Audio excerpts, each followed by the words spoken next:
आज हम हमारी हर मनोकामना को पूर्ण करने की दिव्य शक्ति, जो विभिन्न प्रकार के मेहनत से भी प्राप्त नहीं हो रही है, उस अलौकिक दिव्य शक्ति को प्राप्त करने का बहुत ही सरल उपाय जो शास्त्रों में गुरुओं ने दिव्य रूप से, गुप्त रूप से बताया है, ऐसे दिव्य उपाय के बारे में जानेंगे। पीढ़ियों दर पीढ़ियों से कई लोगों को कुलदेवी का पता ही नहीं चलता। जब पता चलता है कि हमारे कुलदेवता ये हैं, जब तक तो वो कुलदेवता की पूजा नहीं करने का बहुत सारा दोष एकत्रित हो जाता है। कई लोग घर में देवी देवता बैठाए होते हैं, लेकिन उनकी पूजा या तो असमय में होती है, किन देवता की कब पूजा करना ये ज्ञान नहीं होता है, और अगर ज्ञान है तो भी कभी कभी भाई आज संडे है, घूमने जाएंगे, आज पार्टी में जाएंगे, आज शादी में जाएंगे, आज होटल में जाएंगे, ऐसे करते सबसे पहले अगर किसी का अगर हम तिरस्कार करते हैं तो वो सबसे पहले घर के देवता का है। हमको छुट्टियां आ गई, गर्मी की 15 दिन हम सिंगापुर घूमने जाएंगे, हम ऊटी घूमने जाएंगे। जो जाने वाले कोई देवता को घर से लेके साथ नहीं घूमते, ताला दे देते हैं। घर के देवता घर में ताले में बैठे बैठे सोचते हैं हम कोई अपराधी तो नहीं है जो इसने मेरे को जेल में डाल दिया। ऐसे विभिन्न प्रकार के दोषों से एक व्यक्ति दुखी होता है और कोई भी कर्म करता है तो वो कर्म खींचता चला जाता है, सफल नहीं होता है। इसका मुख्य कारण घर में रहे हुए देवों का विभिन्न प्रकार का दोष,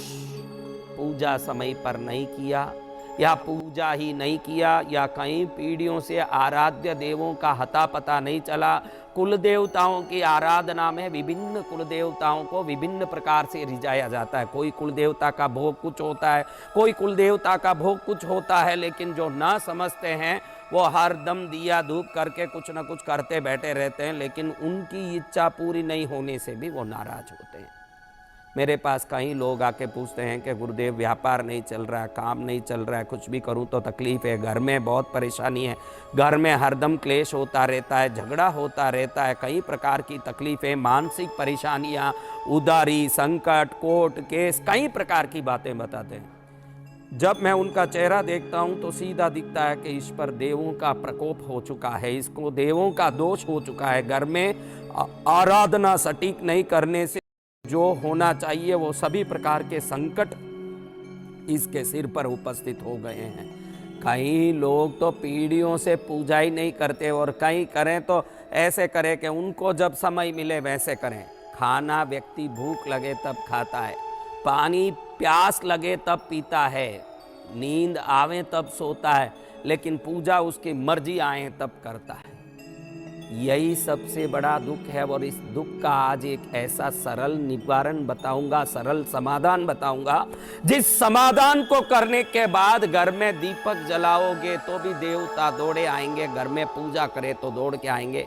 आपके दीपक से देवता दौड़ के नहीं आते, आपके उनके प्रति जो श्रद्धा है उससे देवता दौड़ के आते हैं। कई लोगों ने विभिन्न प्रकार की जो गलतियां की, उसके कारण देवता कुपित होकर उस घर में निवास ही नहीं करते। निवास नहीं करने वाले देवताओं को निवास करवाने,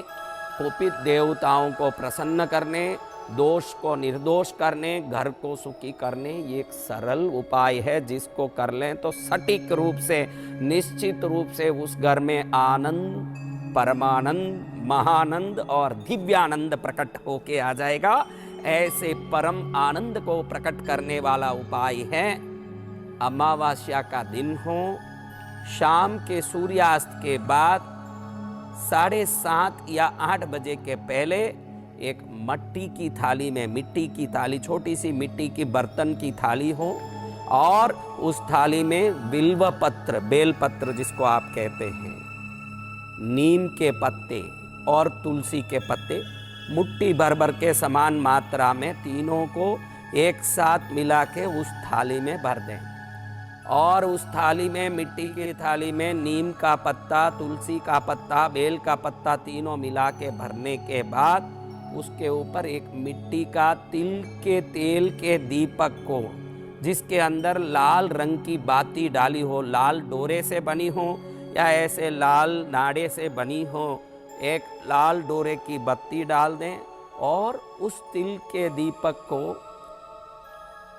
उस अमावस के संध्या के समय में उस थाली में रख के, जिसमें हमने नीम, तुलसी का पत्ता और बेल पत्र डाला, उसमें बीचों बीच ये दीपक रख दें और अपने घर के पूजा कमरे में एक लकड़ी का पाट बिछा दें। उसके ऊपर ये रख के अपने देव जहाँ बैठे हैं उनके सम्मुख ये जल सकें, ऐसे जला दें। वो पूरी तरह जलें और रात भर भले ही वो दीपक बुझने के बाद भी वो थाली वहीं रहें, जब जलता रहें वहाँ बैठ के, मेरे घर के कुल देवता प्रसन्न हो, मेरे घर के देवता प्रसन्न हो, मेरे घर के हर कर्म में सफलता मिले, हमारे पूर्व पीढ़ियों में कोई पूजा में गलती हुई हो, हमारे परिवार के पितृओं में कोई गलती किए हो या हमने गलती किया हो तो सब दोष मिट जाएं, सभी प्रकार से घर में सुख शांति प्रकट हो जाए, आनंद प्रकट हो जाए। ऐसे 3 बार प्रार्थना करके सभी देवताओं को वहाँ निवास करने के लिए विनंती करके अगले दिन सुबह इस थाली को उस दीपक के साथ, उन पत्तों के साथ, पत्तियों के साथ,